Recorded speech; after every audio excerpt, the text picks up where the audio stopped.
Hi friends! ఈరోజు మన స్వప్న స్వగృహ కిచెన్‌లో మరొక సరికొత్త వంటతో మీ ముందుకొచ్చాను.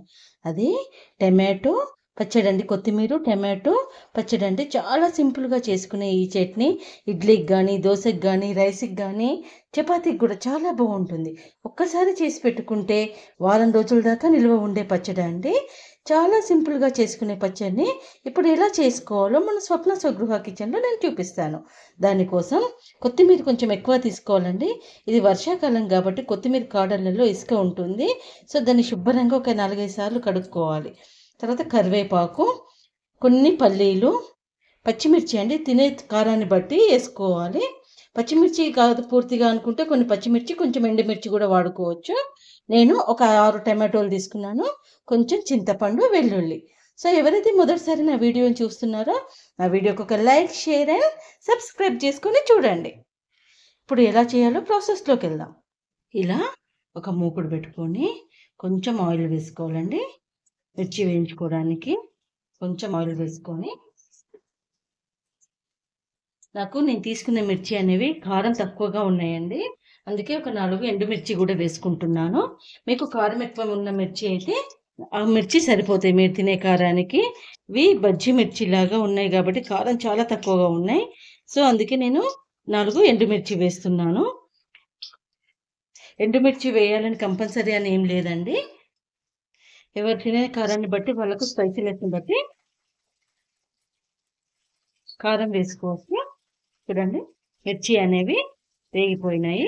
ఎండుమిర్చి తొందరగా వేగిపోయినాయి. చూడండి, ఇప్పుడు తీసేసేయాలి. తర్వాత మిర్చి వేసేసి ఇందులోనే కొంచెం జీలకర్ర వేయాలండి. మిర్చి వేగుతుంటేనే 2 కలిసి మంచిగా వేగుతాయి.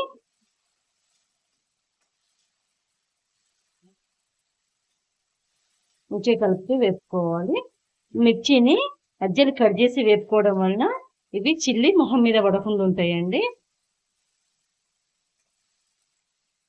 మిర్చిని మధ్యలోకి కట్ చేసుకొని వేపుకోవడం వలన ఆయిల్‌లో వేసినప్పుడు చిల్లకుండా ఉంటాయన్నమాట. తర్వాత మిర్చికి సగం వేగింది కదా, ఇప్పుడు ఇందులో పల్లీలు వేసుకోవాలి. పల్లీలు అనేది కొంచెమే తీసుకోవాలండి, ఎక్కువ తీసుకోవద్దు. ఎందుకంటే ఇది టమాటో చట్నీ కాబట్టి పల్లీల ఫ్లేవర్ డామినేట్ చేయొద్దు కాబట్టి పల్లీలు కొన్నే తీసుకోవాలి. పల్లీలు తీసుకోకుండా అవసరం లేదు. ఉత్త టమాటో చట్నీ అయినా చేసుకోవచ్చు, కానీ పల్లీలు వేస్తే బాగుంటుంది. చూడండి, పల్లీలు కూడా మంచిగా వేగిపోయినాయి. మన మిర్చి కూడా చూడండి ఇలా వేగిపోయింది. ఇప్పుడు ఇవి 2 తీసి మిక్సీ జార్లో వేసుకుందాం. ఇప్పుడు ఇదే మూకుడులో ఆయిల్ ఏం అవసరం లేదండి. టమాటో వేసేసుకోవాలి. టమాటో వేసేసుకొని కొంచెం ఉప్పు వేయాలి టమాటో మీద నుంచి. ఎందుకంటే టమాటోలోని నీరంతా బయటికి రావడానికి 1/2 స్పూన్ ఉప్పు వేసి, దానిపైన మనం కడిగి పెట్టుకున్న కొత్తిమీర ఉంది కదండి, ఇట్లా కాడలతోటే లేతగా ఉన్నాయి కాబట్టి కాడలతోటే వేసుకొని, దానిపైన కరివేపాకు కూడా వేసేసుకొని మూత పెట్టేసి ఉడికించుకోవాలి. ఆయిల్ ఏమి వేయట్లేదండి, ఆయిల్ చాలా తక్కువ వాడుతున్నాము. ఇలా కాడలతోటే వేసాను కొత్తిమీరను. ఈ టమాటోతో కలిసి కొత్తిమీర, కరివేపాకు. ఇది వెయిట్ లాస్ కావాలనుకున్న వాళ్ళకు కూడా మంచి ఫుడ్ అండి. ఒక మూత పెట్టేసి ఉడికిస్తే దాంట్లోని నీరంతా వచ్చి మెత్తగా ఉడుకుతుంది టమాట. టమాటో అనేది చక్కగా ఉడికిపోయింది. అందులో కొత్తిమీర కూడా మొత్తం కలిసిపోయింది. చూడండి ఇట్లా. ఇప్పుడు ఈ స్టేజ్ ఉడికినాక స్టవ్ బంద్ చేసుకోవాలి. స్టవ్ బంద్ చేసుకొని టమాటో చల్లారేలోపు మనము ముందు వేపి పెట్టుకున్న ఇవి మిక్సీ పట్టుకోవాలి. పల్లీలు, పచ్చిమిర్చి, జీలకర్ర ఉంది కదండి, అందులో ఒక 4 వెల్లుల్లి వేసుకొని, నానబెట్టుకున్న చింతపండు ఉంది కదా, కొంచెం చింతపండు వేసేసుకొని ఫస్ట్ ఇవి మిక్సీ పట్టుకోవాలి. టమాటో చల్లారేలోపు ముందు మనం వేపి పెట్టుకున్నాం కదండి, పల్లీలు, పచ్చిమిర్చి, కొంచెం చింతపండు, ఎల్లిపాయలు ఇప్పుడు ఫస్ట్ ఇవి మిక్సీ పట్టుకోవాలి. టమాటో తోటి కలిపి మిక్సీ పట్టుకోవద్దు. ఫస్ట్ ఇవి మిక్సీ పట్టుకొని తర్వాత టమాటో వేసేయాలి ఇందులో.